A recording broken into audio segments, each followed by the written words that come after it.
This is Ham Radio Now, episode 293, the Phasing Line mashup. Are you guys going to... Is that okay? No, can we give... we need to give our... And this is the Phasing Line episode 7? No, this is the Phasing Line podcast episode number 8. Oh. Well, because he snuck one in on you when you were out of town. Oh, man. And I have a couple already in edit. Oh, okay. But this is going to go in first?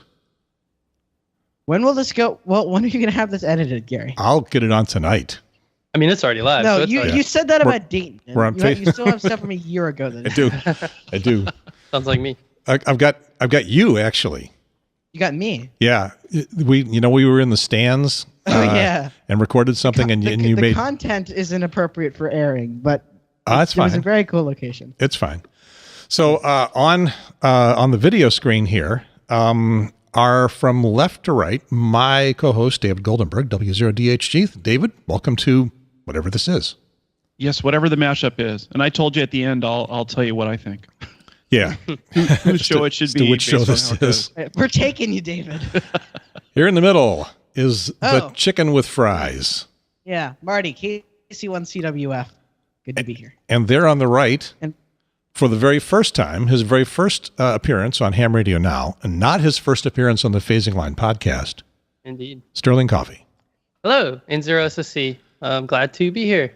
And for and for those of you who are listening to the Phasing Line, I'm Gary Pierce, KN4AQ, the other host of the Ham Radio Now show. I have a beef bone to pick with you guys. You have mentioned on your show every other ham radio podcast out there. See, but mine. We have a secret here, Gary. We don't tell them about the good ones because then they'll listen to the good ones and not ours. We just talk about your show. I just slammed a lot of podcasts in the process. Yeah, you did. Every other one. Every other one. And so we just talk to you behind the scenes. So that being said, I'll make the following admission. The only reason I wanted to do this mashup, other than I think it will be a lot of fun, is I want your audience. And we want yours. You've been on the air for 7 podcasts, and you already have a bigger audience than I do. Do we? I know our first episode got 2,000. Our first couple episodes got our first episode got 2,000 downloads. Yeah. Oh, and then what happened? And then we started Patreon, and they started giving us money, so we kept going. Yeah. And I think it's interesting, not to go down a tangent, but how some people start new products with user bases, or followers, whatever you want to call them, and then they kind of grasp onto that, and sometimes people don't. And as their content develops, their audience reaches out. So we kind of had the good fortune of, I'm active in the ham radio internets, interwebs, radio webs. They're both famous. Sterling is too. Famous. I wouldn't go so far to say famous, but yeah, I've been in it too. I've had a YouTube channel. I'm on Twitter, and I try to put myself out there quite a bit. I did writing with the ARRL for a long time. I was going to say, you're some kind of a ARRL youth editor, at least you were. I was. Yeah, I was. What did that mean? I did a web column. It was basically 1,000 words on whatever topic I wanted for each month. And I don't know, I don't know how many actual views and impressions it got, but I also did a few things in book reports. I did a few articles, and I'm getting back into it. I did one on HamLog, a iOS app for logging, and a couple other things. So yeah, and I have a lot of friends at the ARRL from that. Ward Silver being one of my first friends. So knowing him, he lives nearby. Yeah, he lives just about 30 minutes away from here. Which I didn't know until one day I got a message from him saying, "Hey, you want to go to Dayton?" And this was in 2010. And we drove 6 hours to Dayton, and from that point on, and it all started because I went to his school. W0EEE is Missouri S&T, and it was formerly UMR, and that's where he got his EE degree from. So hopefully I'll follow in his footsteps and bring a lot of cool stuff like Ham Radio 2.0 or 3.0 or 8.0 or whatever is going on. I caught that 8.0. Yeah, because apparently you watched. Some notes here. Yeah, and I've been watching a lot of new developments in the hobby too. I try to keep aware of news. I haven't been doing hardly any operating. I have you do a lot of radio, not a lot of radio. Yeah, and I'm mainly, I guess, a public figure. I try to be, and I did Napoda last year. I did some contests. Sweepstakes is always my favorite, but I feel like you're for contests. Yeah, exactly. For the most part, I live in an apartment, so I don't have like a shack I can just pop into. So I do a lot of remote web SDR stuff. So, but I have fun. But that's what I want to do, is be kind of a public figure to be more interesting to the young people and youth. And now, you and Marty, do you want to be the voice of youth in ham radio? Because Marty, no, not at all. No. This is our divide. When we started the podcast, I wanted a podcast. I have a lot of things to say. Yeah, I like to ramble. Mm-hmm. And no one would let you on. No one else would let you on their podcast enough for you. Right. Well, there's a lot of people. I kind of wanted to do my own thing. When people invite you in, they typically invite you to help them do something. They want you for your user base, your followers. They want you because you have one subject that you know a lot about that you wanted to cover. And I didn't want that. I wanted it to be me rambling about ham radio. He wanted his own kingdom. I want my own kingdom. I want my own territory. I want my own rules. And Sterling sort of wanted that. We talk about we talk about phased arrays to contesting to weak signal VHF to youth to old farts to remotes and everything in between. And we throw our opinions around and we don't worry about we're going to hurt anybody's feelings. We bring in the technical side for Marty, and I bring in I like to talk about the philosophical side or the future of ham radio and that sort of stuff too. So the technical side from Marty, because you're the electrical engineer. It's weird, right? Marty's a junior high school student. But he likes to talk. I mean, I am an electrical engineer and I do radio stuff, but for a living now. But he's, I guess, the passion, and I really like I really like seeing cultivated in Marty's ramblings, his goings on about beverage antennas and phase arrays, because I learned stuff too that I didn't know. And not everything that we talk about actually makes the show. Yeah, I have been known to go on some rants that were deemed not appropriate by Sterling. So the wrong guy is editing. He's the sort of adult. Yeah. And neither of us are very good at editing. All right. But Sterling is the smart, educated, good-looking guy who knows things, and I just ramble. Let's just check this out here. Okay, there you go. What's up? Okay, I'm just looking for smart, educated, and good-looking. Yeah, we needed to have you full screen for that. Well, I get a haircut just before this, so I'm looking my best right now. Okay. So you wanted to do that's pretty much how this show got started. I was on Ham Nation and they stopped calling, and I wanted to do something, and so here I am. David, when do you start your own show? Yeah. I'm not sure about that yet. When he gets sick of you. I get to get up in front of 60 or 70 people a couple times a week and talk to them. When they all kick me out, then I'll have to find a venue, and that might be my own podcast. We'll see. Okay. For the Ham Radio Now audience, I just wanted to congratulate David on his new camera and his new microphone. Woohoo! What is that? An ATR 2100? Yes, I believe it is. Yeah. See, he knows his stuff. Yeah. And it worked out good. Cool. It worked out really well and easy. And I actually had the microphone stand in the garage. We had a garage sale about 4 months ago, and I told my wife, no, I'm going to use it for something someday. And look, I'm using it. Yeah, it's like about an $80 microphone, and it sounds less than. Well, it depends. It literally depends on the day. Yeah, and it sounds like 90% as good as these PR40s. Right. Yeah, and I have the microphone I'm using, and the microphone Gary's using. They're what, $350 a pop? So yeah, sort of. Again, it depends on the day. Okay, I can't hear you guys because my And thank you, Gary, for having me get this one instead of the $350 one. Talking and about then the camera upgrade again. The camera upgrade was that was Hanukkah. That worked out good. I just have to figure out it's wider than the other one, so I'm having to work the shack in, and I had to do a little more cleanup than I was hoping to do, but it's okay. Well, this is also the first time that you've appeared from your shack. Yeah. Because you've been in your office. We were at work last time we talked. Last time I did a show with you. No, when we did that first show, I was in the home office. But my we've agreed that I won't do shows from the home office because there's real work going on inside the home office. And I'm not doing it. So somebody else. Is this not real work? I think we are creating exciting content. You know, we both ask for donations for our work. Yes.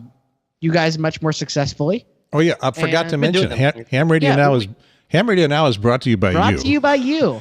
Arvin is the Chief Financial Officer. He invites you to stop by HamRadioNow.tv, where you can contribute by PayPal, Patreon being the monthly contribution, or just a plain old credit card. And now the fundraising from let me pitch it here. Sterling does some pitching. Yeah. And just like Ham Radio Now, the Phasing Line is also brought to you by you. And PhasingRadioHamLineNow.com is our website. Find all that interesting information there. As we record this, you'll see that our last episode was almost 3 weeks ago. Mm-hmm. We really do apologize, but this is here. And if you like this, you like Gary more, you should, support him too. But please, PhasingLinePodcast.com is the website, and you can click on that big old Patreon link. Or just go to patreon.com/PhasingLinePodcast and give us a little love, whatever you can. Where's the big old Patreon link? Which one of these is Patreon? Scroll down. If you go down below, in every episode we link it. Libsyn does not let you put in buttons. Yeah, I haven't made an actual website for this. This is just the Libsyn default website. So it's in there a little bit right above nt1k.com up on the very top. Yeah, right there. Patreon.com Phasing Line Podcast. One more. Scroll up. Right there. Nope, down. There you go. There it is. So and we use Patreon, and it's pretty good so far. But I know you just mentioned you use PayPal, and I've been kind of interested. I know a lot of people would just do a one-time donation because Patreon's like recurring monthly, so you can pay $1 a month literally, and that'd be super cool. You got four people at $23 a month so far. Yeah. So it's been working so good, and our goal is only $30 a month, and that pays for. Our goal is gonna have to go up because we are losing. We'd be losing money at $30 a month. Yeah. But we're still losing. Right now, that pays for hosting, but it doesn't pay for the monthly. I use Edition, so I have a student version of Edition, which is $20 a month to edit, and So yeah, it'll go up a little bit, but really that shouldn't mean anything for we're not gonna make videos or podcasts because we don't have enough. We're still always going to do this because I have a job. So the difference, Gary, is he's saying we're passionate about what we do. I'm showing my Patreon, 51 patrons, $321 a month right now. So, but that's been going for about a year. Mm-hmm. Yeah. So and plus, all of my listeners are old and they make money. Right. We attract, and I think that's kind of one of the cool things here, or one of the cool things with what we're doing here. Our audiences are kind of different, but you offer a lot of content that is geared to them, like the Tapper forums you record. Lots of technical information there for the young people. But that's generally different. No young people watch that. I think young people. I get the demographic off of Facebook. I can tell you, no young people watch any of this. I do. I really like some of the digital communication stuff because that's future stuff, and I'm 25, but I watch it I'll skim ahead 2 minutes, I'll skim ahead another 2 minutes, so I don't know if it's catching me. So you're the ones that are the little blip in the middle of it, yeah. The audience retention graph. I watched the episode that Gary's episodes take a lot more to watch because you have to sit in front of them. Yeah. And they're not, I don't think you really pay attention to the audio people when you're creating the show. Not deliberately. Not deliberately. Nor do we, and we're only audio. But when I just watched that great interview you did with John Amadeo, which I think this is something we could kind of whine about here for a little bit without boring David out. Jump in anytime, show David. length. I will. Show length, because we do a semi-long show. You do a long show. Mm-hmm. Mostly, yeah. Maybe people don't. I don't think people want long shows, but I can't stop talking. Right. It's very hard to get them to shut up. All the shows on Twit are at least an hour long, and many of them an hour and a half, and some 2 hours.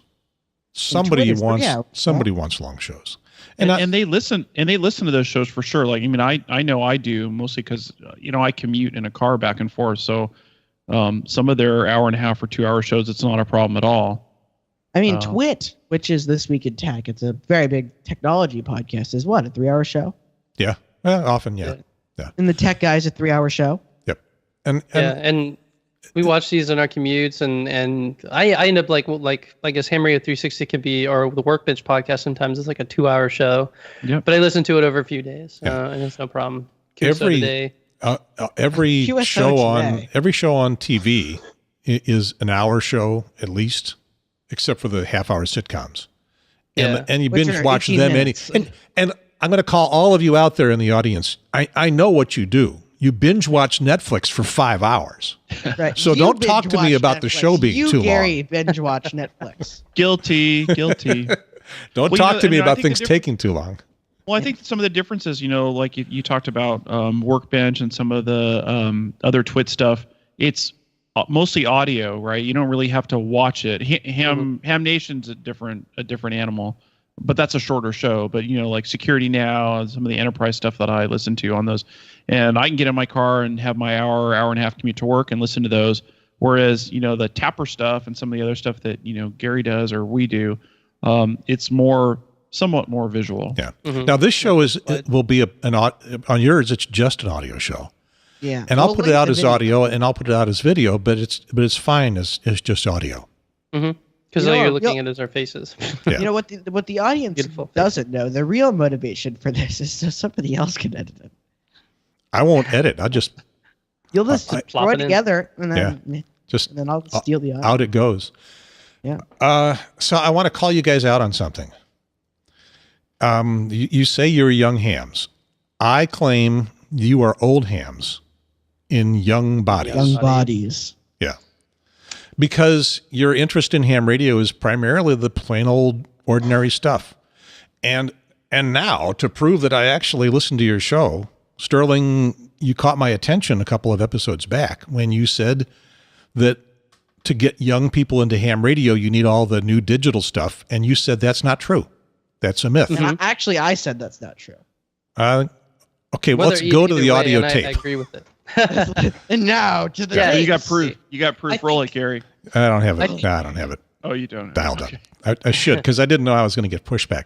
But that it is it's the conventional wisdom that it takes some apparently unspecified digital form of ham radio, because no one's ever said exactly what that is. They just said, It's always digital. the kids like that digital stuff, they're iPads and they're digital. And then, Get off the lawn. And then at the same time, while they're talking about the digital, there's people, and you guys probably have different opinions on this, but I'm going to slam them right out and say that people talk about, kids like contesting because it's like video games. It's just so false. Well, I guess I don't know, but anyway, I think it was Sterling. But one of you said, why would you think kids would want to get on PSK 31 and have a slow text conversation? So then the question becomes, well, if not that, what? And so that leads me to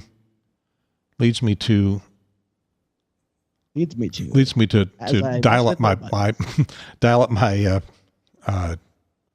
tablet again here to actually bring up the first thing on the list of things to talk Show about. notes. Now that we're in for the 40 minutes.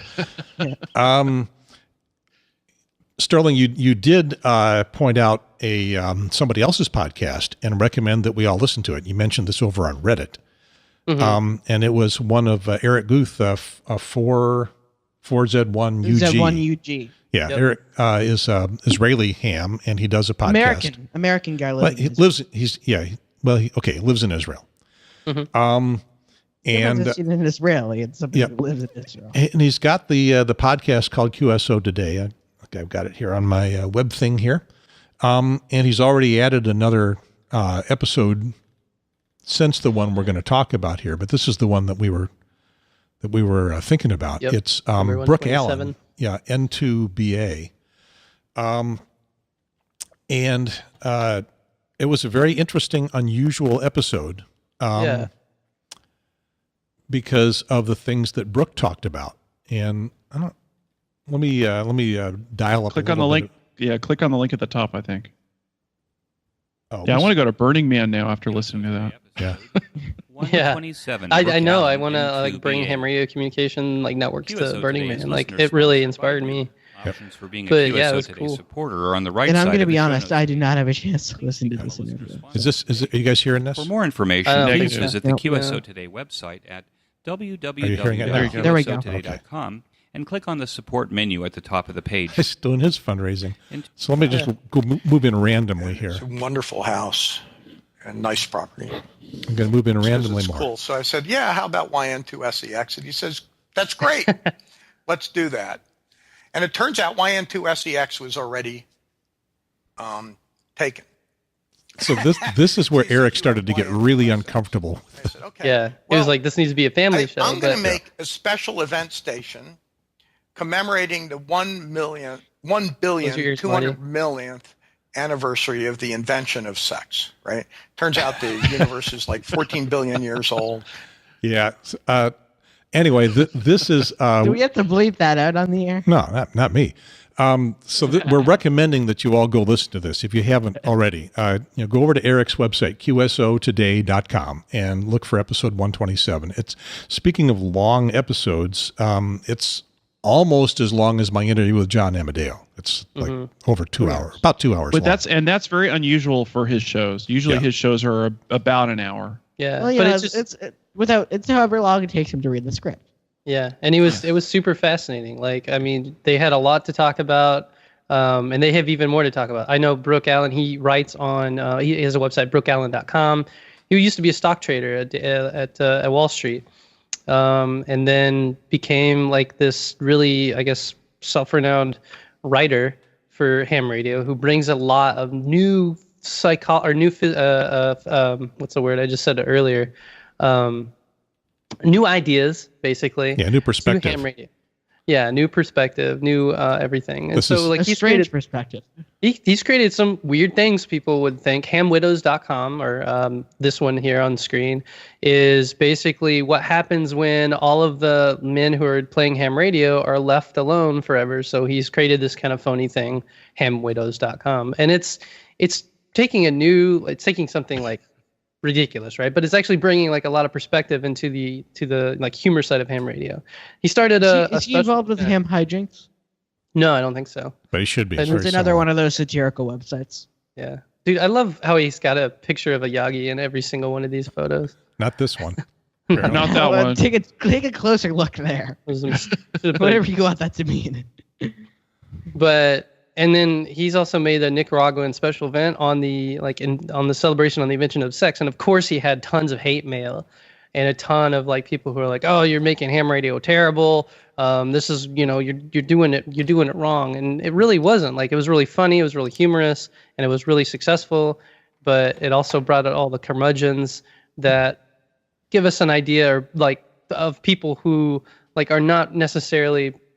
I don't know what I want to say, like perpetuating. They're not perpetuating it, but they're not like making ham radio good. Like, they're bringing it down because they're bringing it to a level of what Barts sitting in their basements. Yeah, what they want Typing ham away. radio to be, and they're kind of like evangelizing like their idea of ham radio, but too, And Yeah, the challenge with those guys is, unless you're you've been a ham for 20 years and you can do 30 words a minute CW, you shouldn't even have a ticket.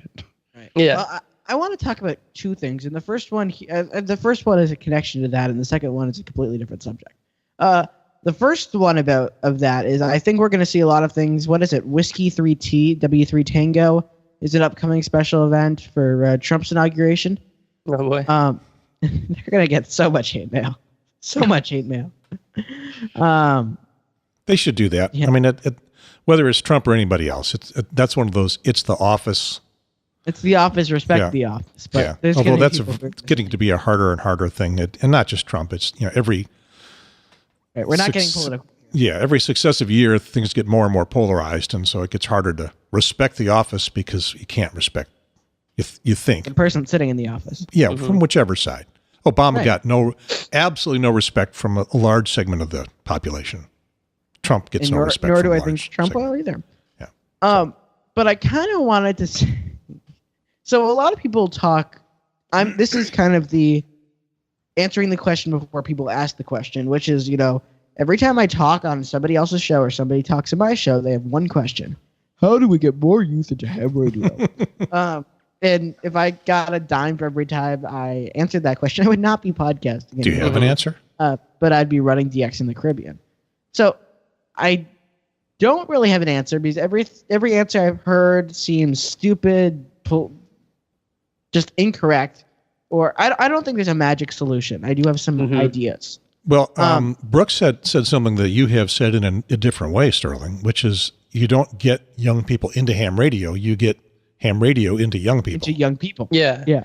And I try to push the idea of not only that, like, for example, you want to get ham radio into colleges because especially in the engineering colleges like S&T, for example, because ham radio represents like a really good way of using the things that you learn in class on the air. And then, it creates like a really good feedback loop. You get more interested in the ham radio, you get more interested in the electrical engineering. That helps your career, that helps you as a person. So it's not like trying to drag the horse to water. It's like, here's some water. It's really good water. You can drink it, but you don't have to drink it. Right. And I guess I have two theories. You could pretty much call them conspiracy theories like everybody else has. The first of which is I think kids are afraid of taking tests. We take them all day in school. We sure as heck don't want to take them in our free time. Are they afraid or they just don't want to do finish. it? Yeah, okay. Let me finish. Because my idea won't make sense unless I finish. I'll promote you to full screen here. Okay. But I think adults aren't afraid of tests. I think adults are afraid of the code. I don't think kids are afraid of Morse code at all. But I think adults are. And it's interesting there's been talk in recent years or recent months really about like the reinstating of possibly of a test similar to the original novice license, which was very, very minimal theory, 3 pages of study material. But you had to know the code. And I'd be intrigued to see what happens with that because I really don't think kids are scared of Morse code. I think kids are scared of taking the damn tests. Or don't want to study. I don't want to study for tests.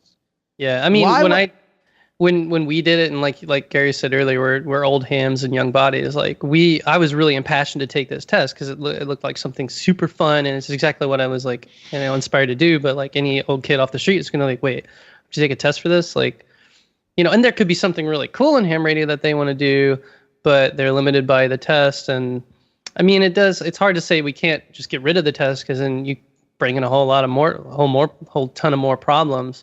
Because the whole idea of the test is kind of a filter to keep everybody like a technically inclined or technically inspired to do this hobby thing. We all know people who have no technical ability and become hams easily. And I don't think there's anything wrong with that. I got a lot of friends who are zero technical and they've got ham licenses and they enjoy the hobby. And I have a lot of very good technical friends who are not remotely technical.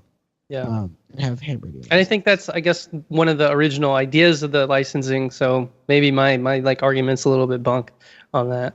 Are the ham radio tests don't test if you know the material. They test if you're willing to learn the material. Yeah. And spending 10 hours is a good way to weed somebody out. Even Riley Hollingsworth said that passing your test is not the beginning of ham radio, or is not the end of your learning in ham radio. It's the very beginning. I mean, I passed my general and even my advanced now is the biggest idiot ham that you've ever seen. Let me point out something else. When you get that technician test, which is 35 questions, any double E who takes 4 years of college probably can pass it without studying. I mean, you could do the extra even. Yeah, you might need to memorize some frequencies and stuff that's not intuitive at all. But yeah, I think the technician is currently easy enough to be the novice. And when you pass that technician test, you can, first of all, get on the lower VHF bands all you want, but you can run 1,500 watts on 10, 24, 47 gigahertz. Think about that. I mean, if you can find a 1,500 watt transmitter at any of those frequencies, and 10 watts and get it set up and really transmit on it. But you can kill yourself with 10 watts at 10 gigahertz. Yeah, but 1,500. There are a few people out there that have all of the chops it takes to do 20 gigahertz or 47 gigahertz. 47. And getting a ham license lets them play with that more than anything commercial would let them do. So, let's right. But at the same time, my point here is we give people lots of people want to use the allocations they don't have, which makes them upgrade. But we have all the spectrum, and I think it's to me it's not a matter of if, it's a matter of when we lose the upper UHF, because most of our frequencies they've been slowly eroded. I mean, we had everything at one point. We had everything above 300 megahertz, so clearly they've been eroded. Marty is bringing up the ghost of incentive licensing. Yeah. Well, it was before my lifetime. We had everything above 300. We had it because no one could use it. And then people, beyond technology. And then 800 and 900 got taken, and 2305, and so on and so on. And that happens. I feel like, to try to bash your point or try to keep that from happening, like I'm really interested in high gigahertz stuff, and that brings in ideas like ham WAN and like data networks, emergency data networks. Like that stuff seems really cool to me, but I never have really done anything with it because I don't know. This is the young ham is an old bodies thing. Yeah, I haven't done much with it. Is that where young hams? Is that the thing that is going to bring ham radio to younger people? Not at all. No, because to transmit a signal at 2.5 gigahertz, you really need to know what you're doing just to get a signal to radiate. Not to do it safely, just to do it. Well, if you're building the thing, but unless you want to, but you can also buy. A new ham isn't gonna, go out and buy a 10 gig station and be on the end of the day, the end of the day, and it's a bad idea for us to encourage that because they're not going to have instant gratification there. But what if we had a geostationary satellite on 10 gigahertz? That would be some gratification. Yeah. We're not going to, but we're going to have a geosynchronous satellite. Geo something way up there that just sits right there. I had to look up the difference between geostationary and geosynchronous, and there is a difference. Yeah.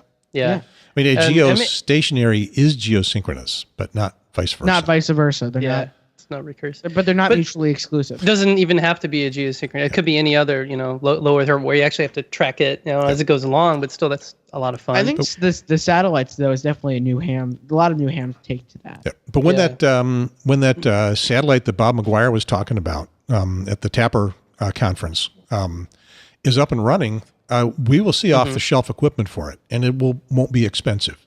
Right. Pardon my ignorance. What's the background on this?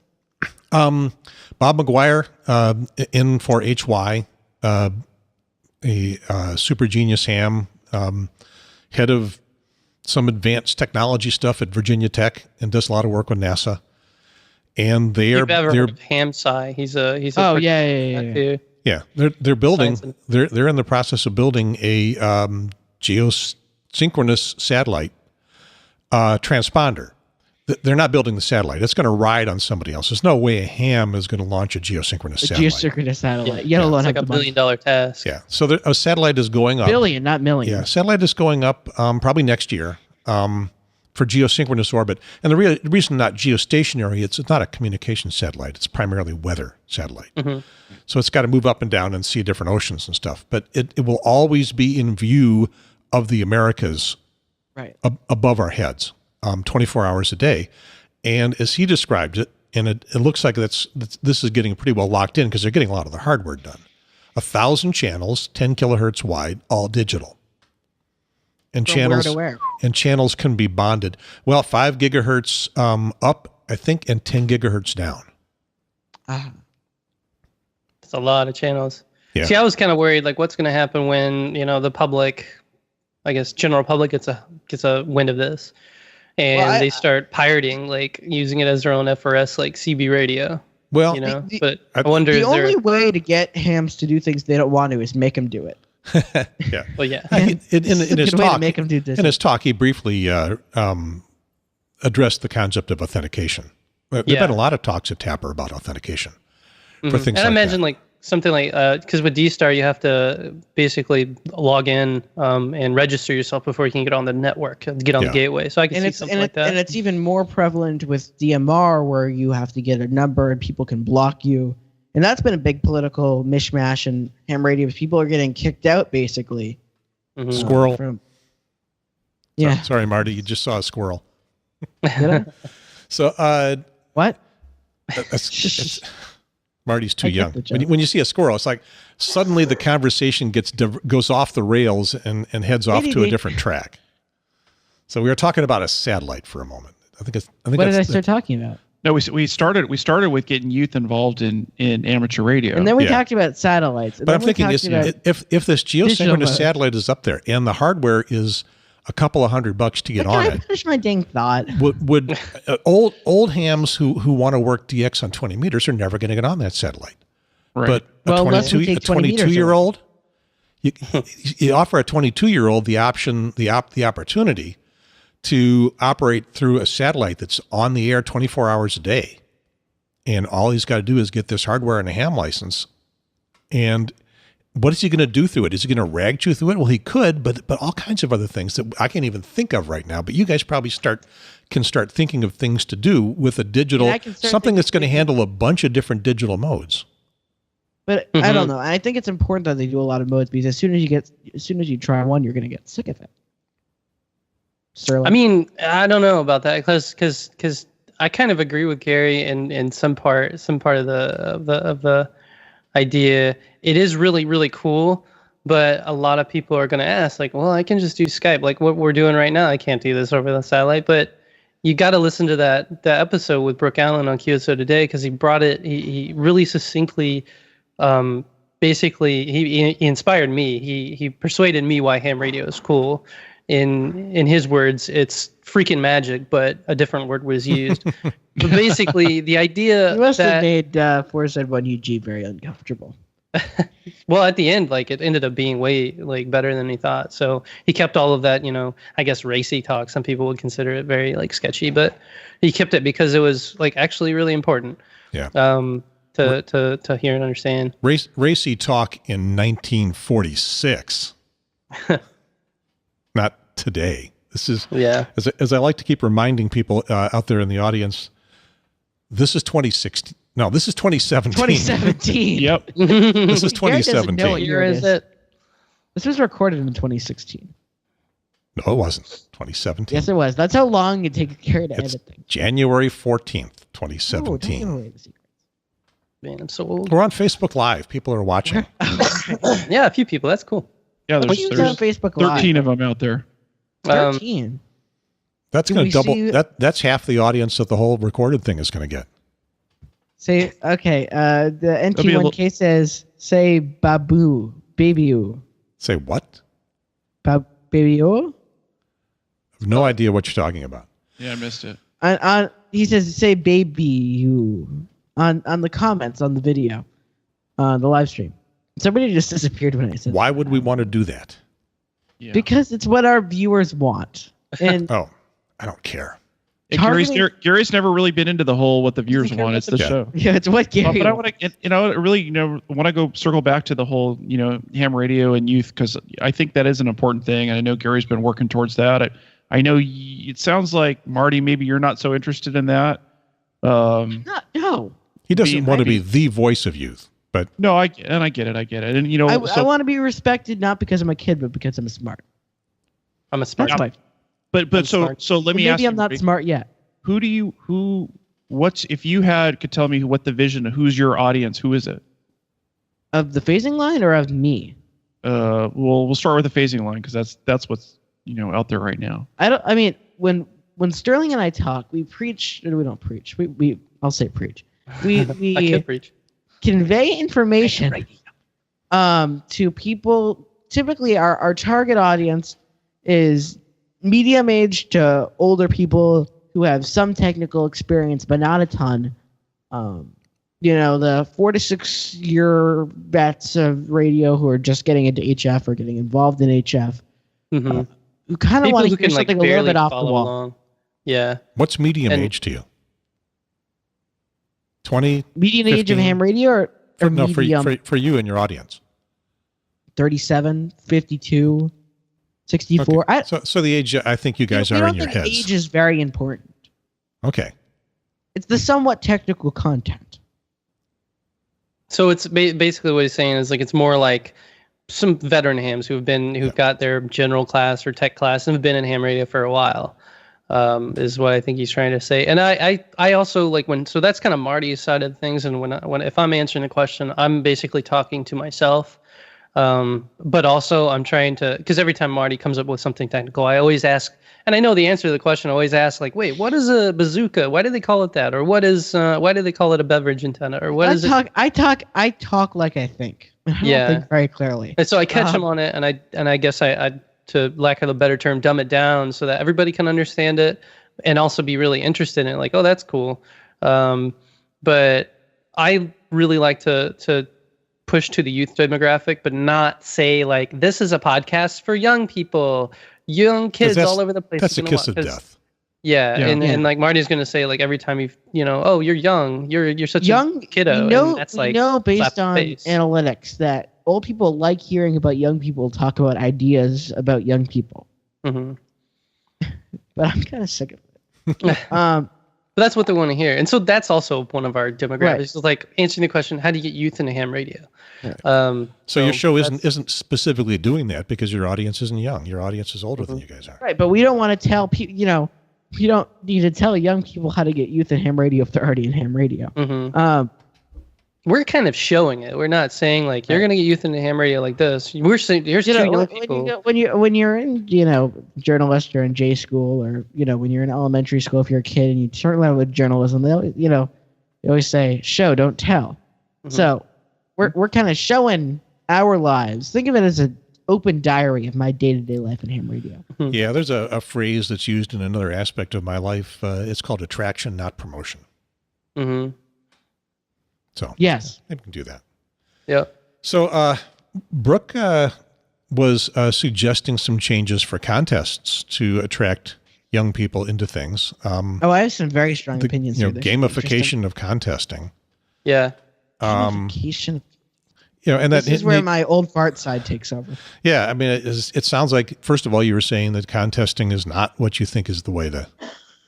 Interest, one of those conventional wisdom things. Again, young people will be interested in contesting because it's like video games. Okay, so what? I am an active contester, and I think some of what influences my opinions when it comes to radio and contesting is kind of the fact that I haven't done too badly in it.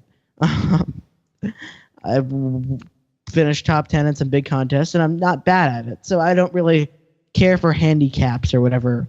A lot of adults talk about, when you have a new kid or somebody new in ham radio, let's make it easier for them to win in a contest. Radio sport contest, that is, on the HF bands typically. Let's make it easy so they stick around for a little bit. But to me, that bores me because as soon as you're done with that handicap, once you pass that allotted amount of time, you're now kind of dumped off into the rest of the world. I don't think it teaches you a lot. I much rather struggle a little bit, try and work up to a high level. And because I've been somewhat successful at that, I guess that kind of clouds my viewing. But I think ham radio contesting is a fun thing, and I think you can attract youth as is. But I don't think we should be changing our hobby to accommodate people who aren't in our hobby, for lack of the proper way to say it. Mm-hmm. And I think Brooke's point in the podcast was kind of along the lines of what Sterling's doing for your podcast. He's trying to make it more accessible, right? So and I get Marty, you don't want, and I I'm back and forth about inviting other people in that really aren't interested and don't want to play along and don't want to do what we want to do.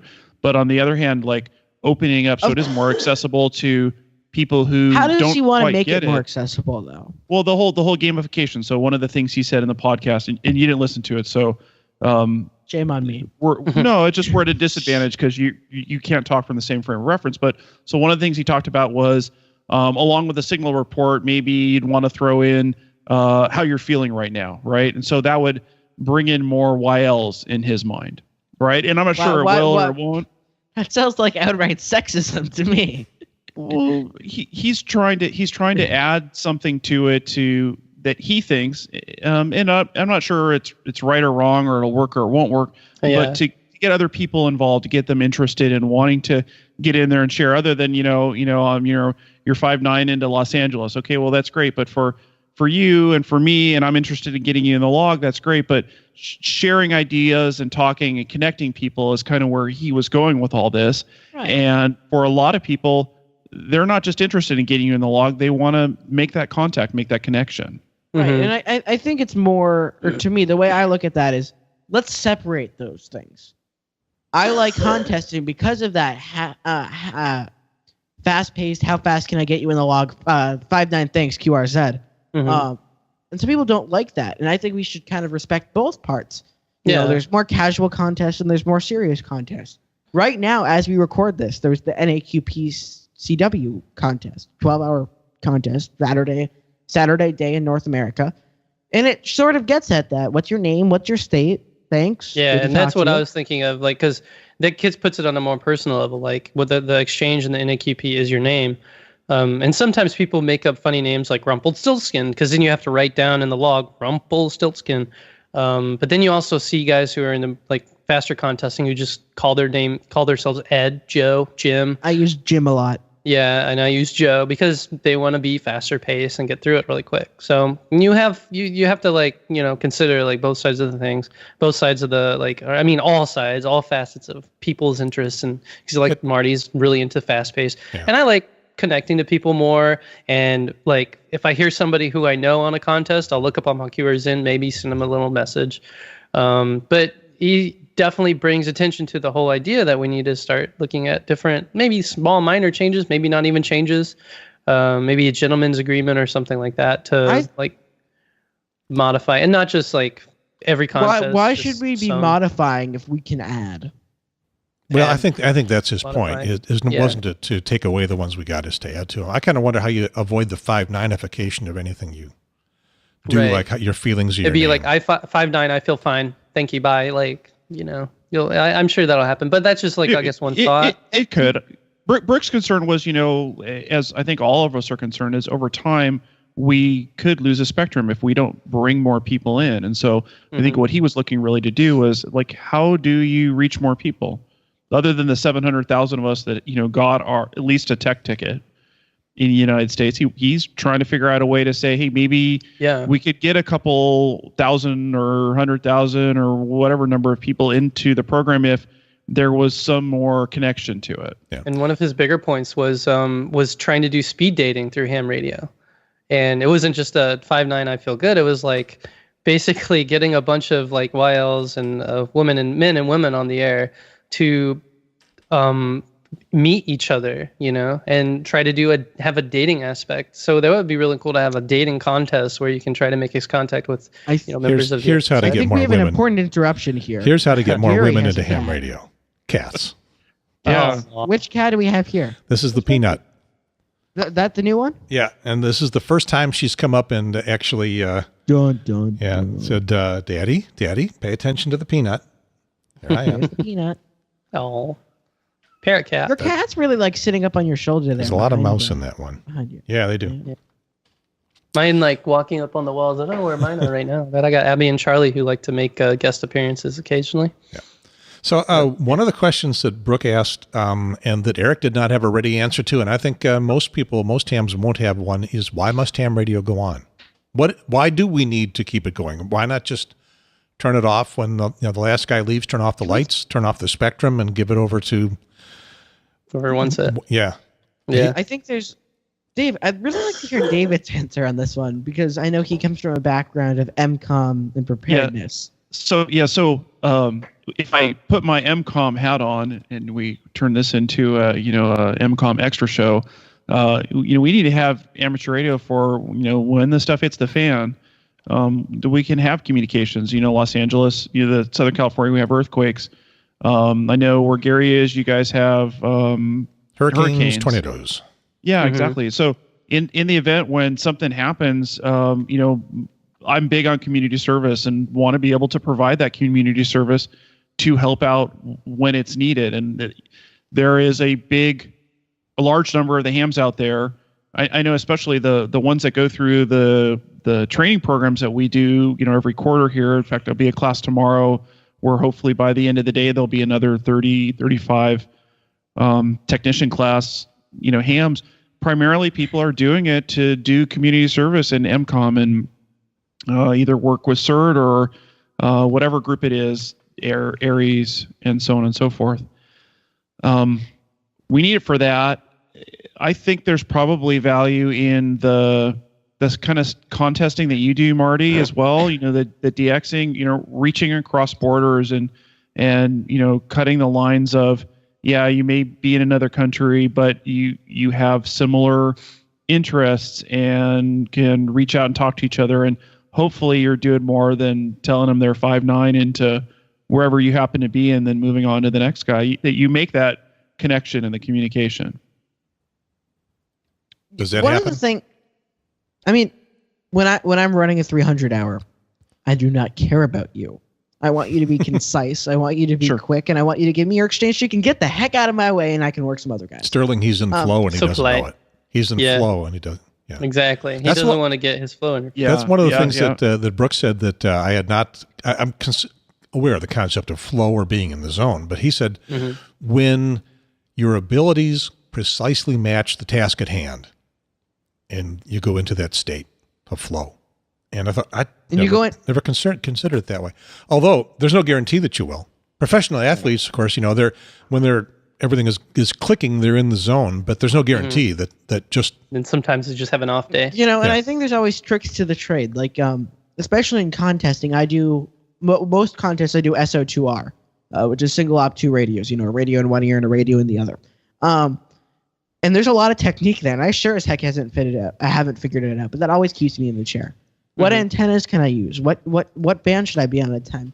Well, I'm getting a big pileup of Europeans. Let me not use the full stack of Yankees. Yeah. Let me just use the bottom one, so I'll be weaker and I'll have a smaller pileup, so I'll be able to pull out calls back faster, so I'll be able to work more guys. Yeah, and when you're in flow, you don't even know. Marty, but when there's not a contest weekend on, are you still getting on the radio and are you still working the DX? Sure, I get on. when you do that, do you make the connection, or are you still just want to get him in the log and work towards your DXCC or whatever else you're doing?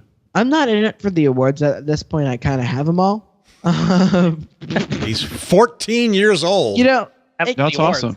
When you make 2,000 or 3,000 or 4,000 contacts a weekend in a DX contest, you get DXCC on multiple bands in the first 12 hours. So it's not that exciting after a while. Been a ham for 51 years. I don't have DXCC. You don't have DXCC? Don't have worked all states. Do it in the weekend. I think I'm like 20 away, but I never keep track. I make contacts and I never even log them. Well, it's not important to you, right, Gary? No, not important at all. I've worked 100 countries or more, but I've just I've never done the QSL thing. I don't think I would have done it if it wasn't for LOTW, Logbook of the World, because it's online. I upload my logs and it just happens. Someday I'll sign up. I think the other side to this is a lot of people say, well, you contesters use big high power stations. That's not fair because I have a small dipole at 50 feet and low power. And I'll tell you, I have a dipole. It's probably not at 50 feet. A couple of verticals, some wires in the trees, and I still at home. I don't contest at home a lot. When I do, I can still make 1,000, 1,500, 2,000, probably 1,500 contacts in a weekend. Yeah, I don't contest very much, but I work a lot of DX from my car, 100 watts and far less than a dipole. Yep, and I think this is kind of a more political subject, but a lot of people. I operate lots of remote stations, friend stations who have helped remote in exchange for being able to use it. I use the K1TTT Superstation a lot. I also have a membership in a network called RemoteHamRadio.com, which is a very cool place where people can basically buy use of a station on the internet. That's maintained by people typically in North America. But they care about youth and they're excited about youth and ham radio. So they actually allow youth to be able to get on those bigger stations, practice running big pileups, work some DX for free, which is very nice. And it's a terrific program. But not whenever they want. Not whenever they want. What? Yeah, whenever they want. Well, those stations are time limited and you have to sign up, right? For a youth, let me share my screen. I could get on right now if I wanted to. But there's not a contest going, right? No, but I could still get on and talk to What guys. if somebody else is on there though? Right. I think typically- Gary's point is on a contest weekend, you're probably not, some youth is not just going to jump in there and sign up and try it out. You can. I don't see what's stopping you. Well, it's one channel, one station. No. 10 They people have a can't use it network. at once. They have a network of stations. Well, yeah, what, 20, Over 30 35 stations? across. Yeah. Well, 35 stations is almost nothing compared to the number of hams who might want to use it But on a popular remember, if you're an weekend. adult, you're going to be paying for it. But some of these guys got money. You can reserve it. You can reserve a station for a set fee. But I think And for how long? for a contest weekend, The whole weekend. What's it whole going to weekend, what's 48 gonna, hours. Can a young person do that for free? You can work a deal with the owners of Remote Ham Radio, because I think they're really interested in supporting youth in the hobby. You know, Right, I'm they not have, going to like, make youth any sponsorship. promises on their behalf. But I think they'd probably work something out with you. I don't know. I know haven't gone down that avenue. for kids under people under 25, they can get free access. But basically, what Gary's mentioning, what if all of them are like used up? What if it's a real big contest weekend? All 35 stations have. I've never run into that issue. But at the same time, I don't think it's fair to be targeting them to use them as your personal station. Somebody. Well, for many people, like where Sterling is now, can't put up a effective Right. outside I mean, antenna. if you're paying, that's one the thing. point. But, I think the remote ham radio guys are worth, but remotes in general, Probably what we need in the remote ham radio world, and maybe this exists and I just don't know it, is not every station having to be a superstation. Just lots of remote stations. They're just like your average ham station. RemoteHamRadio.com does that. They have stations which are a dipole in the woods. Okay. 100 watts. That'll be good. And more of those would be great. And I also really want to see like more web SDRs, open web SDRs, like things that you don't even have to transmit, just receive, like a network of those that are way bigger. Because right now it's blowing up, the websdr.org. I think there's a couple hundred stations or 100 or 150 stations. But a lot of them are just on soft rocks, and they can only see like a little spectrum of 40 meters, a little spectrum of 20 meters maybe. And now it's getting much cheaper to have the entire spectrum, or use a couple of RTL SDRs to see the entire spectrum and throw up a wire. So I've been working, and this is a challenge for listeners in your radio club, to work with hackerspaces and your local amateur radio club to like put up a receiving station on WebSDR using RTL SDRs, a cheap computer, and a modest antenna in some kind of relatively low noise environment. Right now I'm working with the Arch Reactor, which is our hackerspace in St. Louis, because they have a nice building. It's a little noisy, but they got fast internet and a couple trees in their, like, I guess, backyard and a big space, and they'd really like that. And they're also going to put up like a lightning detector, which would be really cool. But that is an easy way to put on your website, put on your club thing, saying like, here, listen to the spectrum right now, scan to 14300 to listen to the Maritime Net, or listen to CW here, listen to that, because that's one of the things that like really seats interest. In that, I know there's a lot of clubs that are now starting to have remote stations for their members, and that interests me. Yeah, at Boeing we have a Flex 6000 installed in a penthouse in an elevator that you can remote into, and so employees / members of the club can VPN into the computer up there and activate that. So that's another thought too. It's a lot more expensive. You have to buy a Flex radio and put that on the internet, and it has to be pretty fast, low latency internet, so you don't miss out too much. But that's another thought. You don't even need a Flex, actually. You can use any HF radio with a computer and audio plug-in. Right. You can use Skype and TeamViewer and Ham Radio Deluxe or RIM Audio or FL Digi or FL Rig, all these software programs to make it run. I've been saying for a while, and I really hope they do it eventually. I'd love to see the ARRL make a remote station for their users. Mm-hmm. I think that'd be terric. Yeah, for like W1AW. I don't know. The issue you run into, obviously, is if they have whatever the pathetically small amount of members they have is, they want to use their station and they have 5 radios for 30,000 people. You run into issues, but but you're not going to see 30,000 people trying to get on radios at once. Right. But if you stream that audio, or if you use something like Broadcastify or WebSDR, you can output that audio like 200, 300, 400 people if you're based on how much you're right. But if you're only internet's- receiving, but if you want to transmit, right, and then it's only one person at a time. So Does anybody stream a ham radio contest on Twitch? I've done it on Facebook. yeah, Twitch. And Now, Twitch for a specific reason. I know NT1K has done it. I've never personally yeah. used Twitch. NT1K. Speaking of Jeff Bale, he's told me to say Baba Booey earlier. So there you go, Yeah. Jeff. Okay, See, you guys didn't understand. Oh, look, Marty Howard, did. Howard Stern made here. Here on Ham Radio Now. We should do the annual the comment analysis. Jeff said contesting is about competition and winning, and then he said he contested. Yeah. But what was the question a minute ago? Do ham radio streaming On Twitch. On Because Twitch, Twitch is for all of you old fart hams that don't understand what Twitch is. It's a streaming site primarily for video mainly gamers. video games. Yeah, and people go nuts. Some of the better gamers, whatever that is, get huge audiences of people just watching them play a video game. Yep. And a concept I don't Something understand. I still don't understand. But would people be interested in watching? Like I read the book and saw the documentary on the WRTC, contact sport, and observe through reading the book. You're basically observing people operating the WRTC contest. It's fascinating. I might actually watch for a few hours someone streaming one of those guys or one of the other big stations. The issue is, you bring up a unique case with WRTC. You can't really do that. And the reason you can't do that is it creates a lot of cheating loopholes. Yeah. Self-spotting, cheating loopholes. Certain people. You can always put it on a delay. A big issue with WRTC. Yeah, David? So I was saying, the spotting would be definitely a problem. So do you think if it got recorded that people would watch it after the fact? Yeah, well, I mean, there's issues with log washing. That's one thing with contesting. Is people will listen to, if you bust an exchange in a contest, you can listen on a remote or a recording and get that fixed. So that's definitely an issue. Well, they can't do that on WRTC because they turn in their logs too quickly.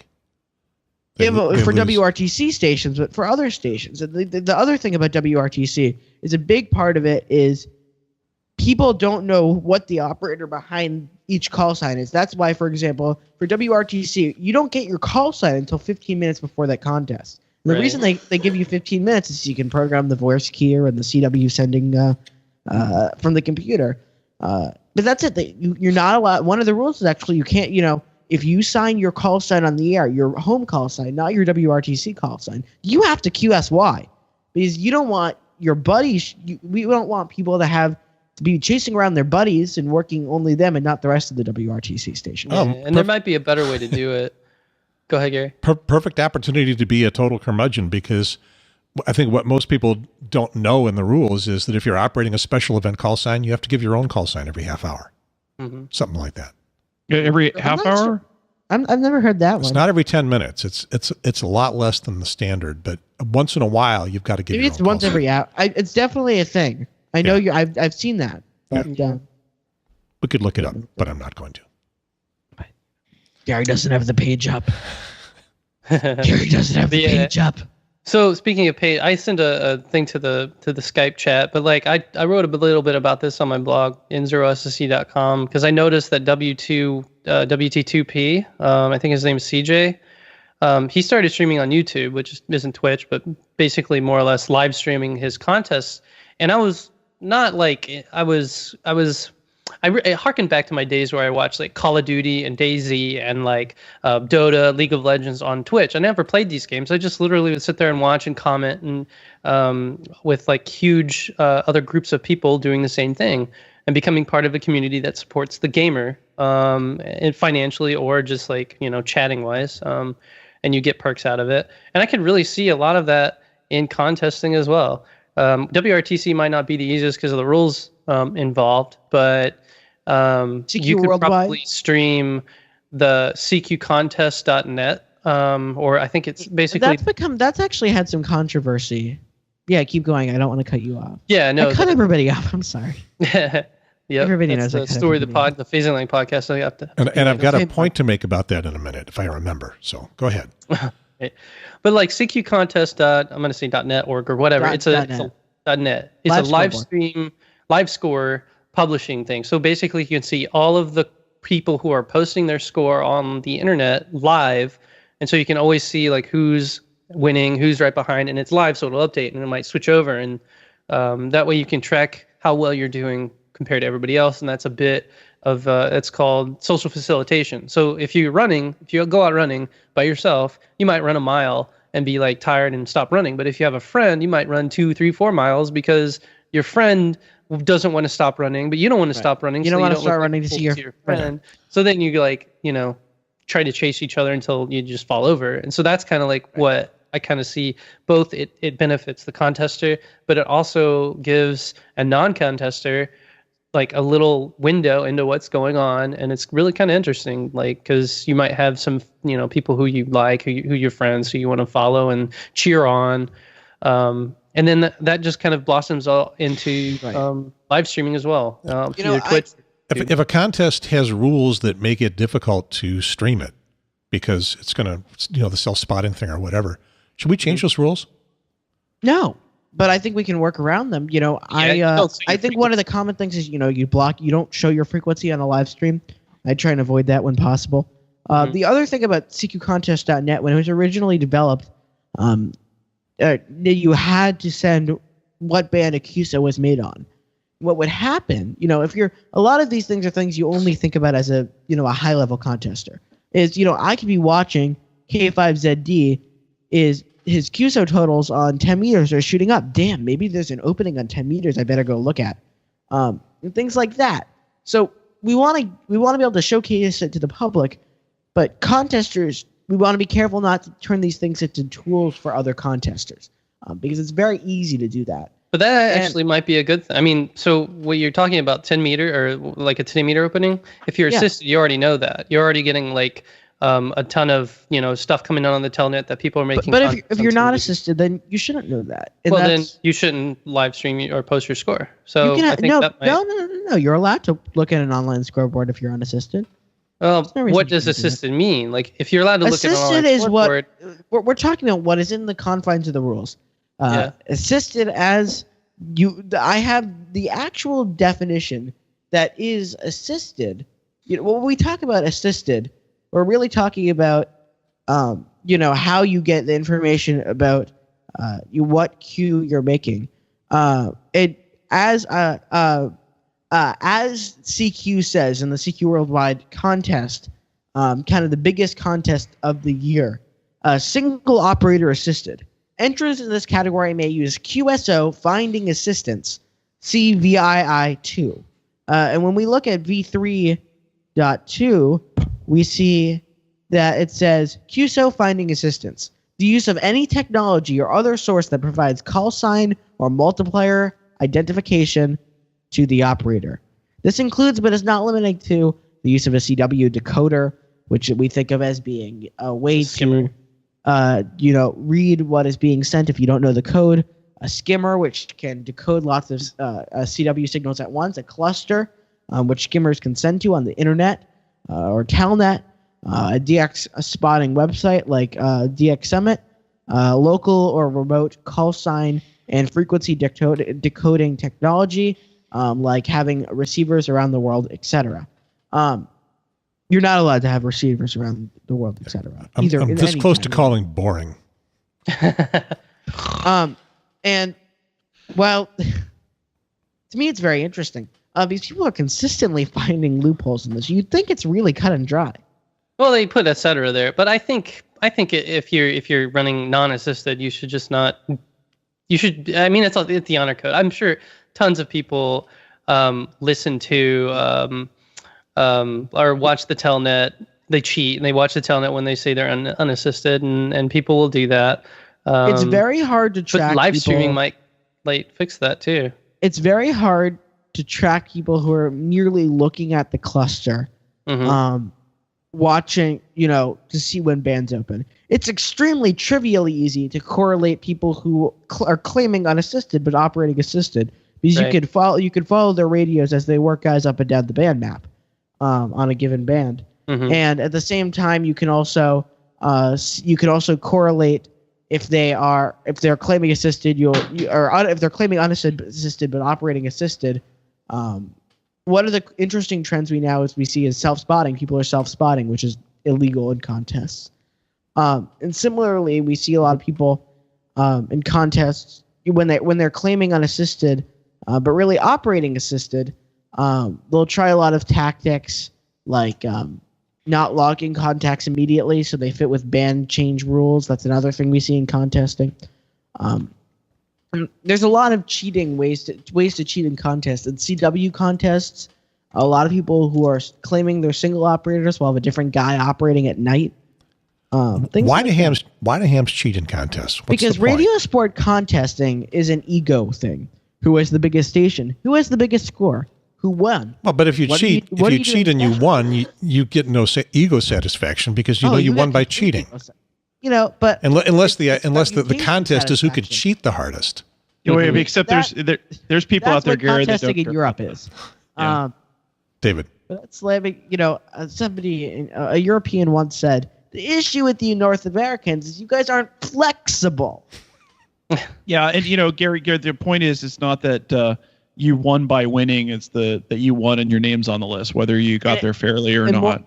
More importantly, it's okay. Everybody will respect me because I won. So it is. Right. So it is who can cheat the hardest. Yeah, I'm sure. In Europe, in South America. All right. I'd like to think Americans are more honest. Obviously, we know of cheaters in America, and So you're watching the Marty Sulliway contest show. Can I totally change the subject? Would that be okay? That would be completely okay because I am boring 99% of your listeners. Okay, and let me posit this. Self-driving cars, the end of amateur radio mobile. David. Wow. So, okay, I'll jump right in on this. So, California, as of January 1st, I'm not allowed to key my mic anymore. Because they threw in at the last minute some new rules, and the way they redefined everything, if I'm a truck driver or a taxi cab driver or a public utility worker, I'm not allowed to key the mic either. And there's a lot of blowback on that. And so I'm doing less mobile operating just because I don't want the $50 plus whatever the administration fee ticket is. So self-driving cars, I'd actually probably be doing more operating now. Is it mobile or not? Is that the question, Gary? Or well, the reason I'm thinking self-driving cars are not, and I mean, initially I would think, yeah, it's great for anything that you want to do that allows you to take your attention away from driving the car. Except I see the problem with self-driving cars as being two things. One is that a consortium of the manufacturers and the insurance companies are going to say, you want to put how much RF in the vicinity of the computer that's driving your car? That's problem number one. Yeah. And problem number two is we ain't going to own a car. You won't have your own self-driving car. You will punch your Uber app, and the self-driving car will toot up to your driveway in a couple of minutes. And Uber's already doing this. And take you where you want to go, but there won't be any radio in that, any ham radio in that. Well, Tesla's already kind of doing this too. Some of their new cars are quote unquote self-driving. Autopilot. So people are still winning those. Yeah, autopilot. It's something. It's the start of it, right? Yeah. Are any of them making a deal about RF? I haven't seen one. I've read a lot about the. I'm sure it's in like the manual or something.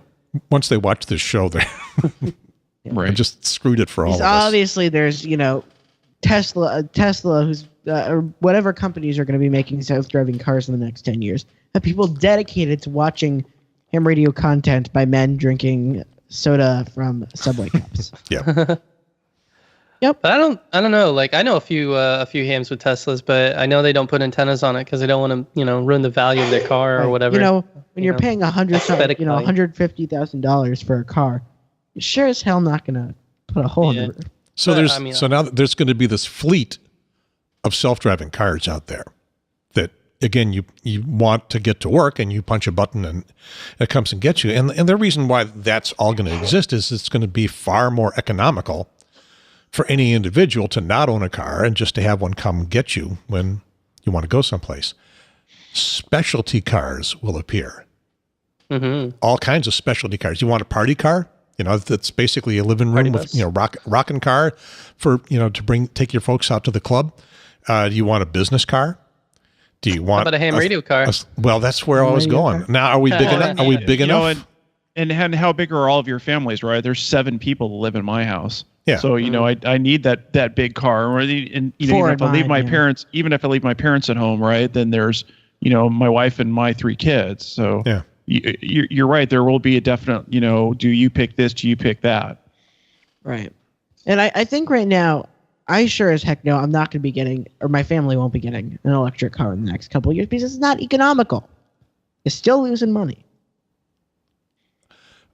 Yeah, that's a red herring. A red herring meaning? It got nothing to do with the conversation. You're Oh, it does completely. No. It does completely. But I mean, no, the idea. I like it in your self-driving car, of course, you could take a handy talkie, but that's not very efficient. Maybe you could plunk a magnet mount up on top, and That's what I was thinking. Hey, there's a kitty cat. Yeah, it's Abby. But Abby. That's, and I got one down here, but she's out of reach. But that's just for talking on 2 meters or 440 or whatever, but not HF.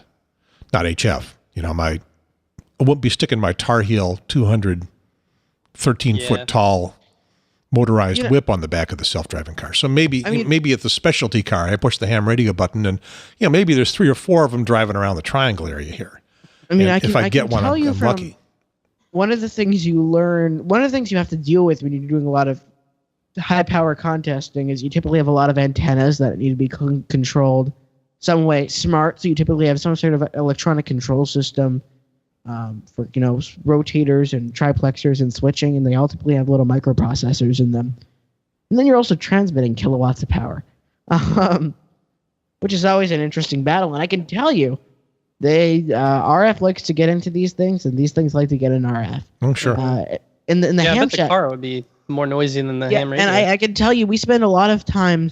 Well, I mean, it's the noise coming into the radios, but more importantly, it's when you have all this RF around. One loose PL259 I've seen can wreak havoc on these things, and when you have your PTT lines, your push-to-talk lines going through, a computer before it gets to the radio, and you send too much RF and something locks up, that you got to be very careful. I could only imagine the implications when that sensing device was the pedestrian walking in front of car sensor. Yeah. Mm-hmm. David, what's going to happen with Emcomm when it's self-driving car fleets and we don't own our own cars? Right?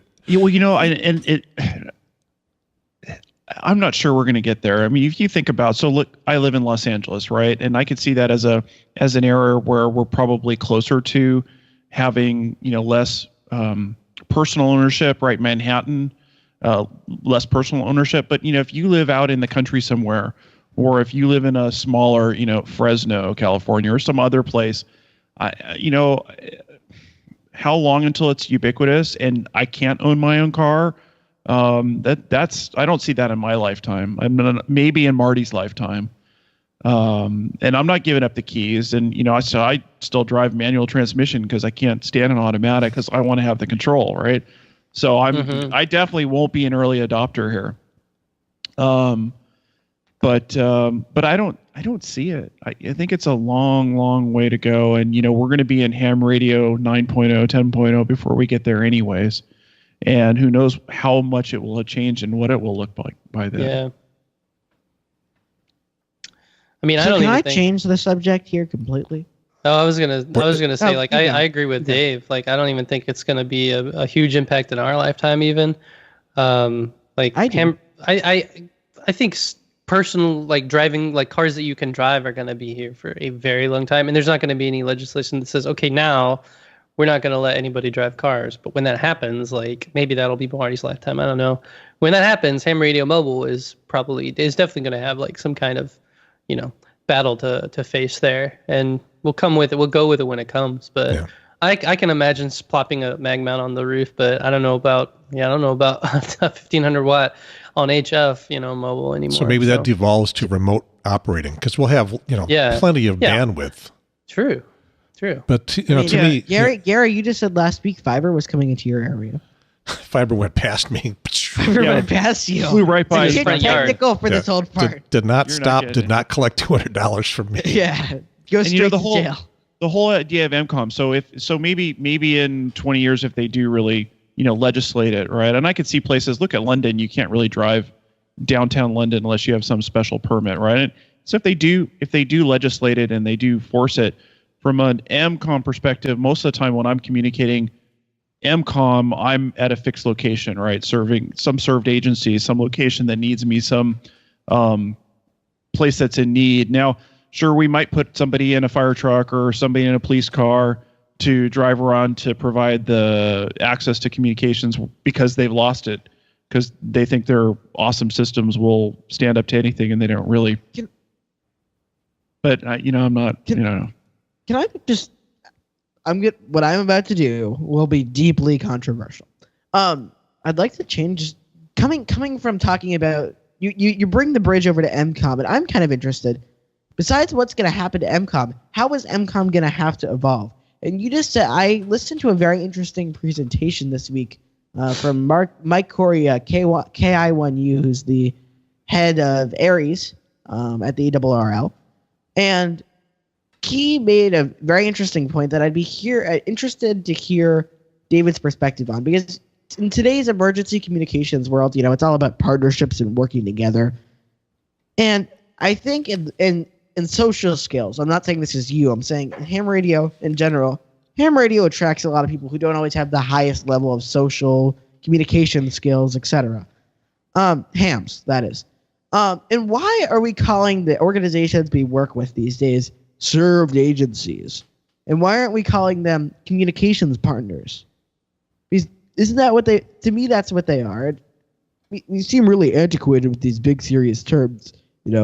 It's the guy who puts on his big Aries vest and feels powerful. If he uses this big, powerful language, does he suddenly, become more important? Because I don't think served agencies is what Aries is. Served agencies is not a real old term, is it, David? Like 10 years or so. And it's not, and it didn't originate with us, I don't think. I know the Aries people at the league denounce it. Yeah, I don't know how long it's been in existence. Maybe it's inaccurate. So, and I'll get into jargon and technical terms again. Our mission in Southern California is we work with hospitals. They're our served agency. And we could call them our communications partner, but I'm not sure that's accurate or not. And, it doesn't really matter to me. What was the first part of the question? Because I think that was Meteor. And sorry, I kind of got off track. My question is, how does Aries have to does evolve? Aries? Yeah. How does Emcomm evolve? Right. And my follow up to that was, I feel like we're already kind of antiquated. We missed the boat 20 years ago. I don't know about that. So Emcomm's evolving. Some of the Tapper stuff that Gary put up in the last week or two kind of speaks to that. Some of the changes that are going on, like Arden and the ham broadband, are some of the things that I see getting implemented that are really changing. If you look at your incident command structure and how those, again, your served agency functions and what they want from us as communicators is to provide them more than just being able to pass a piece of paper message. They now want their phone and their laptop to be able to surf the internet or get emails and to be able to send those things. And the way Emcomm is evolving is starting to provide those things with tools like Arden and the ham broadband. We're able to actually get into locations that don't have communications and give the ability to folks to hook up to a private network, and that will eventually downstream somewhere link to the internet so that they can really send email or have a phone conversation or see a map of something or video feed. And, a lot of the stuff that we're doing right now on the ground level, it's UHF, VHF, passing traffic back and forth. But those things are starting to creep into, and they'll continue to creep into the Emcomm world. Great. Marty, did that answer your question? I mean, I guess that did, but I'm still not sure. I question. First of all, I think what you guys are doing out in California is very interesting, but I'd be intrigued to see how that is that the same across the country, because I feel like it's not. And maybe this is, I don't know, in the Emcomm events I've done here locally, it feels a little bit like our role is diminishing. Do you guys have anything to do with anything but anything besides hospitals? Do they no longer want you or need you? No, so I can only talk about Southern California. In Southern California, there are a number of different amateur radio groups. So ARES and the ARRL our mission in Southern California is working with hospitals. We are starting to work with law enforcement, fire departments, and other groups as well. But also in the LA area, DCS, the Los Angeles Sheriff Department, has their own dedicated amateur radio group. It's called DCS. There is a group that works with Los Angeles County Fire Department, ACS, and they're actually go under the State Auxiliary Communication Service. And there are a number of other organizations as well. So that's more close to RACES. It's similar, yeah. Yeah, those are like the core questions of the show, the Emcomm Extra part of Ham Radio Now. Those are things we are exploring every time we do an episode. Right. Right, but he's still the big mature kid in the room, so I need to tap his brain a little bit. Sure. Yeah. Sterling and Gary play with their cats. I talk about nonsense. He is the smart person stuff. Well, I like you guys too. I'm not throwing you guys under the bus. No, I'm always bringing up where with the Emcomm guys we talk to. It's where is Emcomm going in terms of exploring more technology? And the answers I get back, and then the sample size is pretty small right now, is we use 2 meter FM. We're not even using DMR or D-Star yet. Cause right. In the other half of the time when I ask, why aren't you getting past that? Well, they go, the last guy who had my job did it, and why should I change that? Because, if he did it and he worked and he didn't get kicked out, well, why should I be changing? That's sort of the no one ever got fired for recommending IBM argument. But what I'm getting more of is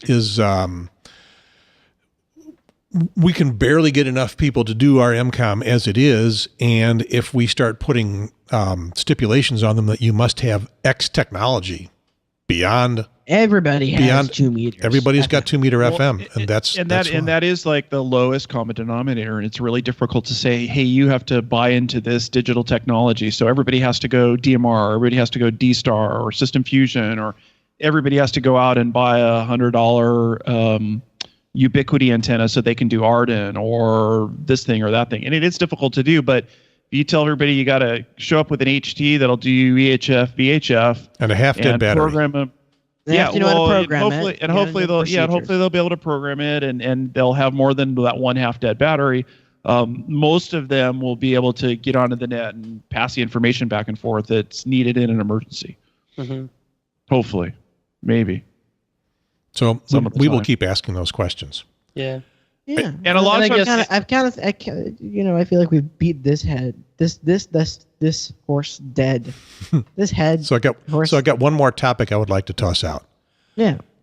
We mentioned the phrase Ham Radio 8.0, and I don't know how many of you guys saw the Sunday seminar from the Tapper Conference that once again Bob McGuire. That's the long one? Yeah, Bob McGuire and Michelle Thompson put on. I will do my best to summarize what they were talking about, and that is that we are horribly inefficient in our use of spectrum. Not we hams, we the world. Mm-hmm. Everybody is horribly inefficient. Spectrum can easily be reused, and we have the technology to be able to reuse it today. So combine the concept of cognitive radios that can pay attention to their environment and make changes all by themselves. With the concept of spectrum reuse. And suddenly you have a whole brave new world of radio where I tell my radio, I need to get a message from Cary, North Carolina to Los Angeles, California. And I need to do it on radio because the internet's gone or whatever. Do it. And it picks the mode and it picks the band and it makes the contact and either sends my file, or if I need to talk to somebody on voice, tactical or whatever, it does that.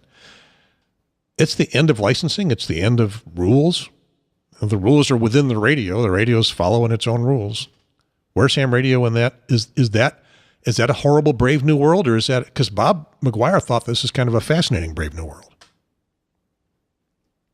Well, it definitely changes things. Like you won't have, just get on 2 meters. You won't have repeaters. You won't have contesting as we know it right now.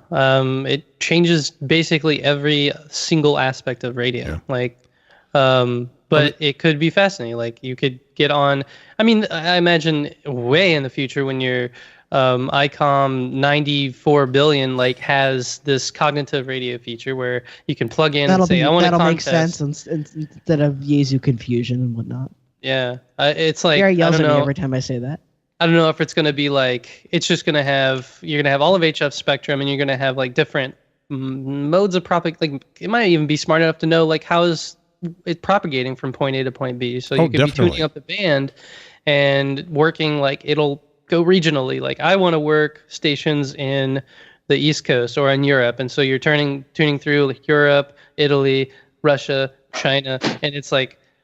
I don't know, like it's super fascinating, and the whole idea of cognitive radio, meaning the radio never gets interfered with because it always knows where it's at and who's next to it. It's either networked or it just kind of like spectrum, like analyzes the spectrum and says, okay, there's noise here, go try something else.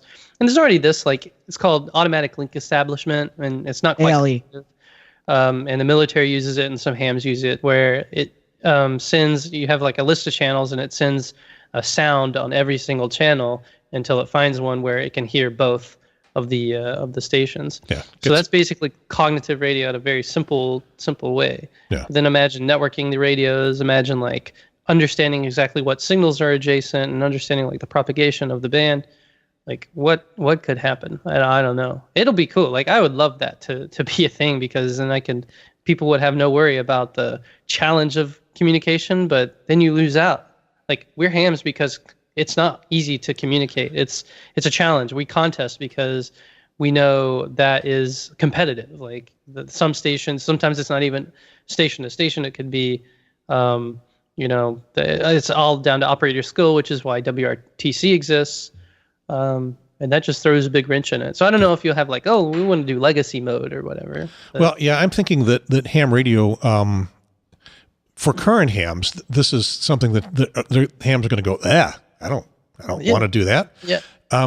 But hams 20, 30 years from now, or as Bob McGuire is saying, 5 or 10 years from now, could be a totally different thing. I'm thinking and ham radio has often been considered and compared to National Park of Spectrum, where we maintain a spot that ordinary people can go, or ordinary, except that you got to pass the test to get in. But a place where people interested enough in our technology can get in and do all kinds of things, and not available in any commercial aspect. I suspect at least for a while, our spectrum will remain the National Park of Antique Communication, with some of it set aside to do some of this cool stuff. I mean, it sounds cool to anybody who's trying to get the business of communications done. Yeah. Because so listen to this talk. I read the article you posted about a week ago, Gary, from 1936 about what ham radio would look like in 2036. Oh yeah, from the Australian guys. Yeah, and so it makes me think. My initial reaction is that's probably how the guy that woke up 100 years later. That's how I would feel about it. Like, this isn't ham radio. I don't know what this is, but it's not. I'm not building anything. I'm not tinkering anything. I'm not having to try very hard. It all just works and plug in, and you hit this, and you get your QSL card back.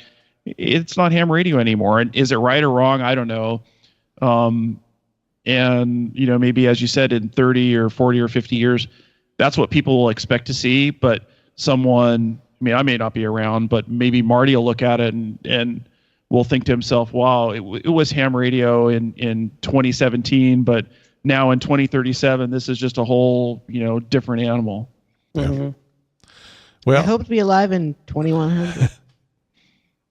I hope to be alive in 2018. 2018. Yeah. I mean, you're what, 1 year at a 25 now, Gary? I'll keep our fingers crossed for that. Yeah, I'm 67, so I'm the oldest guy here. But in my mind, I'm Marty's age. You could still kick my butt in about everything you do. So unless we start talking about any kind of technology, he knows how to edit. You've learned more in a couple of years in ham radio than I have in 51. So I almost killed his cat the other day. Uh-oh. I edited a podcast and put something at the end that was 50 dB louder than the rest of it. Oh yeah, yeah, the 73 in Morse code. Yeah. Here's a tip. for anyone doing podcasts is that any music, any highly bandwidth restricted sounds like sideband, all cut through like crazy. So when you're looking at your meters, you want to knock those things down. You don't want your music blip to be as loud as your voice on the meters, because it's going to be way louder, because it's more concentrated energy. And so anything you toss in that is, and if you're a ham, you sort of understand this intrinsically. If you don't understand it technically, it's the same the filtering deal, where if you want to work DX, you put in the narrow filter, or you switch on your DX thing in the Heil mic, so that all the low frequencies go away and all the high frequencies go away, and you've just got that middle frequency, and it cuts through a whole lot better. Except there's that guy who, uses his crappy old mic and sounds like this, and he calls the DX while he's distorting really badly like this. Yeah. And I don't know why when I was doing that with my filters, I was also doing it with my voice. But I was. You didn't know we had a filter in your face. Yeah. So why do you call your podcast Phasing Line? Why do we call the podcast? Good question. Go for it, Marty. Okay, I'll take it. We don't know. So we were just coming up with a name. We went through a bunch of different ideas, like the delay line, the phasing line, the stack, the quad band, the this and that. Like just something that had a little bit of a ham radio spin to it, but also had a podcast spin. So like something ending in line. Like this is a line that we're talking on. I don't know. And then it ended up being kind of. Oh, what's that, Marty? You really, I didn't hear any of this story. It's good to hear from your perspective. Oh yeah, no, and then I started like writing down a logo, and I noticed like PL like ended up looking really good if you like move the L just below the P, and it ended up just sticking to it. So at the very couple beginning episodes, we were like, this name might change. It's just something we thought up, and what was so the far name it's stuck. that I came up with afterwards that we thought was good? I don't even remember. The Ham Radio. The Ham Radio. 720. Dead air. I'm not editing this out for you. I don't know. Totally forget, but it was something. And not the ham radio show. Something significantly more creative. I can't. Yeah, and we also thought that the ham radio, anything with ham radio, was all taken. We got ham radio, everything. Ham radio now, ham radio. Ham radio life. Like, and we wanted something different because sometimes we might not even talk about ham radio, but it turns out like it's a ham radio podcast. Are you worried that people aren't going to be able to find it? No. We've done fine, and I think the other thing is by having such a unique name, it's a conversation starter. It draws people in.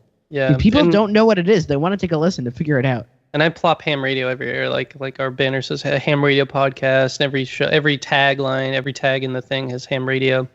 So I'm not too worried about it. And it again is like trying to be something a little bit different than what's already out there. How many hams do you think know what a phasing line is? I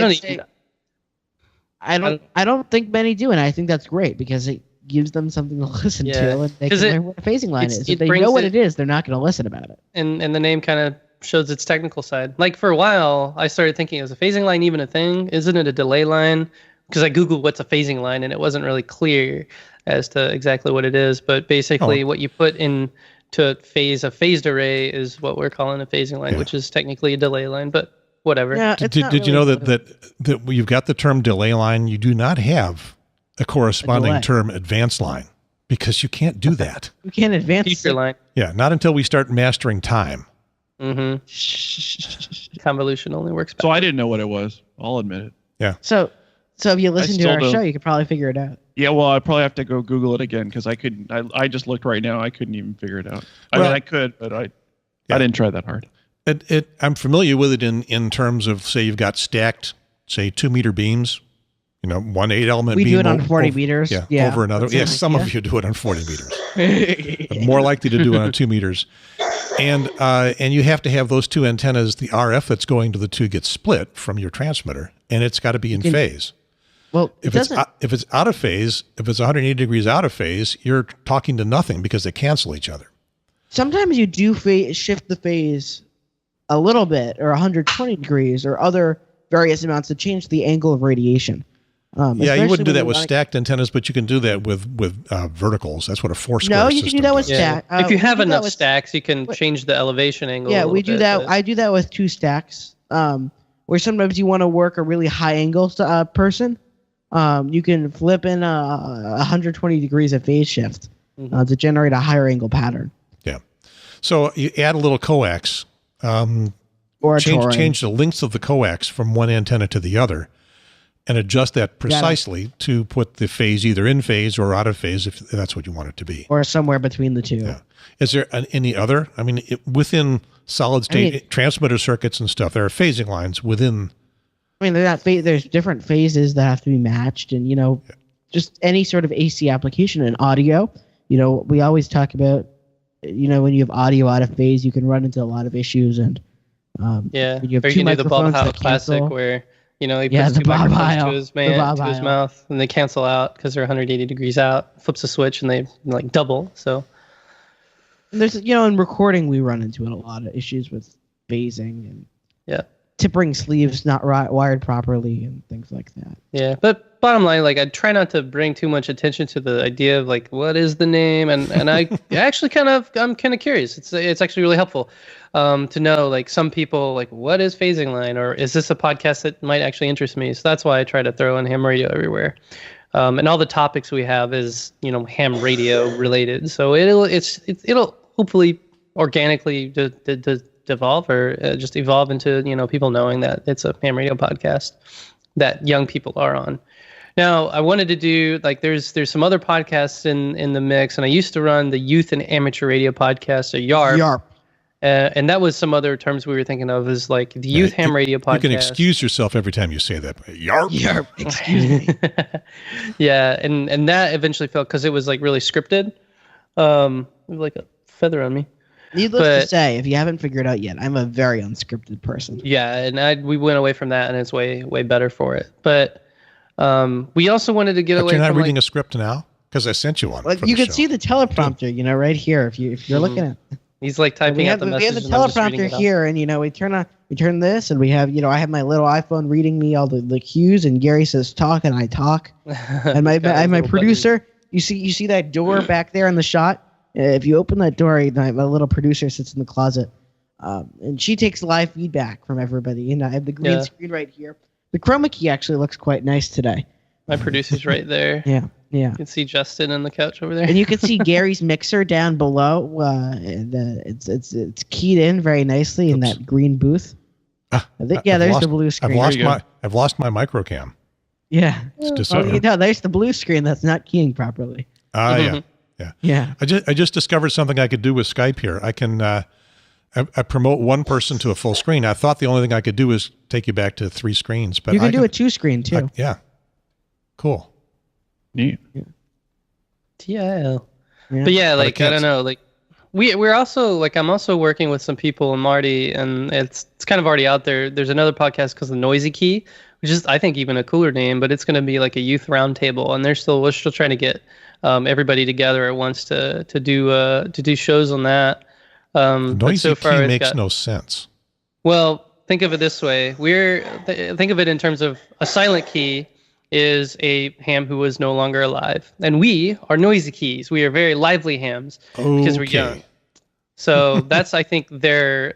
Now I understand. That reminds me of, what is it, 78? You actually, I was with Gary. It didn't work, and now you actually kind of pulled it back together there. Yeah, so you pulled that one out of the fire. Nice job. I don't. There's all these there's all these strange 78s and 73 and 88s and all those ways of saying goodbye, all the ways of saying whatever you want to say, and I think that's kind of the secret code of ham radio. But on the subject of bye-bye, it's been great to kind of do this with you, but I think it's getting late. It's bedtime. It's been a lot of fun. It's 9:11. It's not your bedtime. You stay up until 2. How do you know that? It's my bedtime. Because I find you on Skype. Yeah, I think it's time for me to barbecue, so it's good too for me. But we should definitely do this again. Yeah. Absolutely. Yeah, it's been fun. This is the phasing radio. Now line. The question is, The question is, which one of our closing lines gets used in which show? You don't have a standard closing, do you? You just kind of fall It's apart. typically bye-bye. Da da da da da da da da. Or we do the bye-bye for now is my classic line. Bye-bye for But now. I guess, before we do the wrap-up, if you like this, you might want to give both of us money so we both do more of this. Okay, so you guys are here. PhasingRadioHamLineNow.com, and there's a link to Patreon, but you can just go to Patreon.com. Patreon.com. Let's see if we picked up. Phasing Line Podcast. Let's see if we picked up anybody on your Patreon. Facebook? Oh, Patreon. Real time. Yeah, you had 3 and you got there's 4. a new patron. Yeah. There you go. Thank you, Gary. This worked. We pulled just somebody had out of to subtract part of that Facebook Live. Yeah, that's cool. So I'm not sure how we magically edit that in video to look like it happened. But So pretty awesome.